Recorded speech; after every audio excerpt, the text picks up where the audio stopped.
কবি শুধু শুধু বলেন নাই, এসেছিলে তুমি, কেঁদেছিলে তুমি, হেসেছিল ভুবন, এমন জীবন করিবে গঠন, হাসিবে তুমি, কাঁদিবে ভুবন। চলে যেতে হবে, কে কখন যাব এটাও জানি না।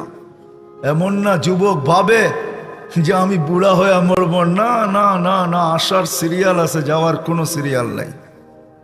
ফেরেশতারা এই জন্যই আল্লাহকে বলছিলেন, এত সংখ্যা কেন বানাইছেন, দুনিয়াতে জায়গা নিবে না। আল্লাহ বলছে জাআলতু লাহুমুল মাউতা, আসবে যাবে, জায়গার অভাব হবে না। আজকে দুনিয়াতে জায়গার অভাব নাই। মানুষ 750 কোটি হইলে হবে কি, দুনিয়াতে জায়গার অভাব নাই। যান দুনিয়া ঘুরতে থাকেন, জায়গার অভাব নাই, জায়গার অভাব হবে না দুনিয়াতে। কে কখন যাব জানি না, নারী কখন যাবে সেও জানে না। সত্য এটাই, চির সত্য এটাই, 1 মিনিটের নাই ভরসা, এটাই সত্য। 1 মিনিটের ভরসা কারো নাই। না যুবক বলতে পারবে, না বৃদ্ধ বলতে পারবে, না নারী না পুরুষ, না ধনী না গরিব, না শাসক না শাসিত, না ক্ষমতাবান না দুর্বল, কেউ বলতে পারবে না 1 মিনিটের ভরসা।